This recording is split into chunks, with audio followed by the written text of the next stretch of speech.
Hey folks, I'm Joe, and this is your Slugs of the Week. We break down Chaebol committee hearing, Trump and China, and Ecstasy is used for medical purposes. And the Chinese app Meitu's IPO, Apple and its cars, woman sues online PhD program, and man punches kangaroo in the face. This is Joe. This is Alex. And these are your Slugs of the Week. So Chaebol hearing, biggest in the history. If you want to know what it is about, search neighbor. Now, back to the hearing itself. So 9 chairmen, Samsung, LG, Hyundai, all of the old guys were there, and assemblymen came up and break their balls. Did you watch it? I watched part of it. It was when it was live, and I got some of the feedback. But I don't know who were the winners. It was hard to kind of pick up. It's hard to use that term winners. There were no winners because if they admitted any fault, it could have been used for their corruption investigation. So, but who were the losers? Who got the most heat? Well, obviously Samsung, the biggest company ever, and it was Vice Chairman Lee Jae-young's debut for a non-scripted place, and the committee hearing lasted 13 hours, and assemblymen targeted him extensively. Man, this has been a crap year for Samsung. Well, yeah, Note 7 burns, and then this whole scandal. Oh.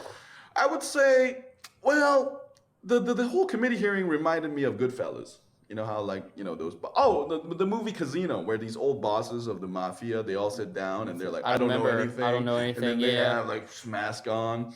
But what about, like, so I heard LG. What happened with that guy? Oh, because there were 9 chairmen, and then besides Samsung and SK and Lotte, most of them didn't get much questions. So they were just like these old guys, like waiting, and then wow, this is a nice place. I'm watching this live. Second best ain't bad. Like all of them are getting so much heat right now, but the only one who is safe from the heat is actually LG chairman Kubo Mu. He seemed like such a gentleman and a nice man. He said something at the end. What was it? Yeah, he was not at the end, but during the middle, he was just like, can I say something? Because some assemblyman asked, hey, LG chairman Gu, do you have something to say? He was like, oh, I wish, you know, this whole like scandal, guys, you know, I hope you guys pass a law that does not allow this. And he smiled, and then he was just like a nice old man. And then he had a reputation for being a nice old man, so it kind of proved it. And all the other chairmen got heat because they were like, oh, they're denying that they bribed her, and then they don't remember. I forgot, I don't know her. But Kubo Mu, he was the only one safe, so it wasn't so bad. Well, speaking of, you know, world leaders who are on the hot seat. Oh, they're definitely world leaders. Samsung, come on. We got Trump in the U.S. kind of messing stuff up with China a little bit. So what happened was the Taiwanese president called Trump to congratulate him. I mean, that's not why. They called to ruffle feathers with China. Trump picked up the phone, and then he got heat for it. Now, this is an issue for Chinese because it legitimized Taiwan. And then they don't like that because they see Taiwan as a breakaway province.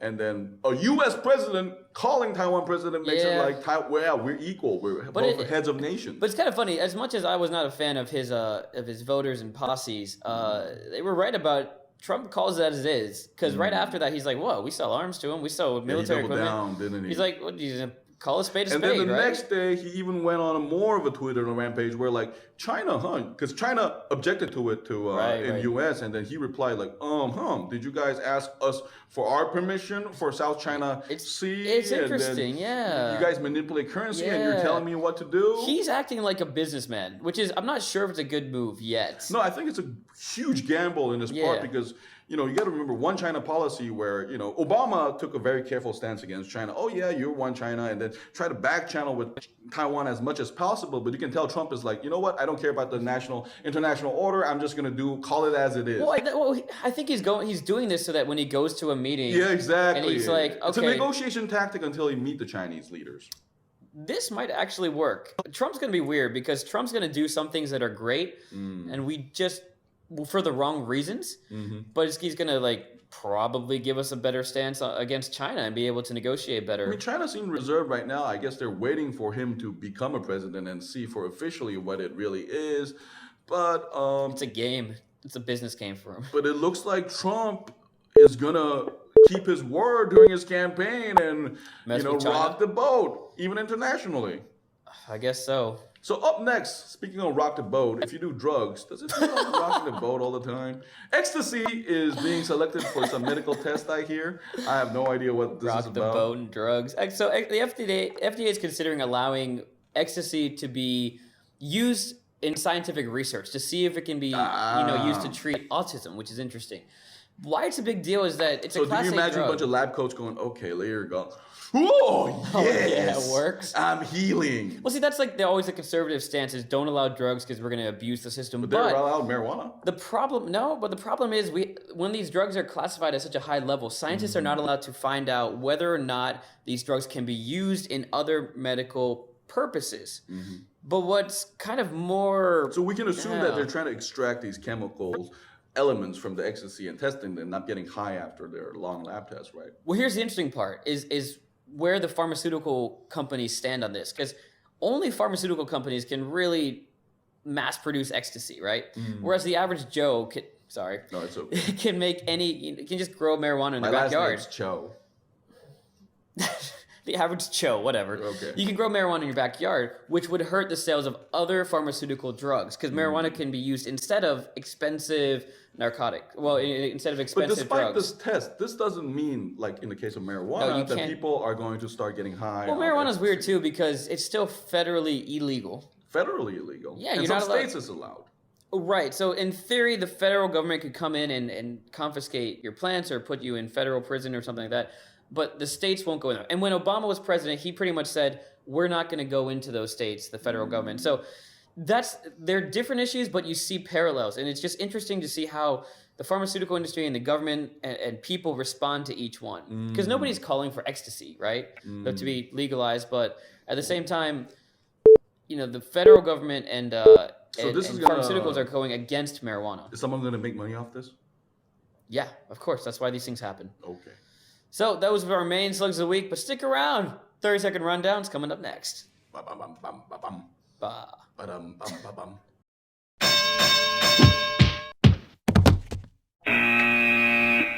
Meitu, China's photo correcting app, IPO, 5.23 billion. It's kind of cute. I tried it. No, our team tried it, right? Yeah. And then, it kind of beautified you a lot. And then I think it's worth 5.2 billion. Our director, who has the most experience on this stuff, and the first time he tried, why is this worth 5 billion? And later, the next day, he told me that, wow, I can see that if someone, know how to use it. You know what BS though is that Snapchat is worth 25 billion, and this is only worth 5. Snapchat is less. Only worth 5. Apple just revealing more and more that they're interested in the car. Why the hell are they still doing this, man? Come on. We all know Tesla wins. Tesla wins. Google wins. Apple's too late. They're too late. They're wasting their time. This reminds me of Samsung's acquisition of Harman. They're going to be an equipment vendor. But the thing I don't hear from Apple is, what exactly do you want to do in an autonomous vehicle? They just want to be cool. They want to stay relevant. Or do you want the software in there? They want to stay relevant. That's all. It's a waste of time, my opinion. But this time it's an official statement. Okay. Woman suing a PhD program online because they didn't let her graduate, basically. She's now $224,000 in debt. More of the story, in my opinion, don't get your PhD online. So this just proves something we all knew. Campuses, university, they're business now. Yeah. So her suing them. Online universities can be good, but it just shows their business, and they wanted the money, and they screwed him. And then him or her asking for compensation makes them look more like company. It's just like you made a wrong business decision. Kangaroo gets punched in the face by a man trying to save his dog. A brave man. Yeah, kangaroos are vicious animals. And man is dog's best friend. That proves it goes both ways. Don't believe your Disney movie flicks. Kangaroos are vicious animals. My brother got kicked by a kangaroo when he was like 3 years old. The beautiful animal is a panda. Pandas are beautiful. And then dogs. Dude, pandas are bears. It's a shame that pandas were not in this video. Oh my gosh. But he was trying to protect this beautiful man companion dog who had a red scarf, looks like a champion. Hey, whatever. That was our 30-second rundown and slugs of the week. If you think Joe won and pandas are beautiful, please let us know. Those you can't lump those two together. Please press subscribe. This is Joe. This is Alex. And these were your slugs of the week. You can't lump pandas with liking Joe's. That's like, no. I am a panda fool. I am a panda. Panda Joe? Joe Panda? Panda.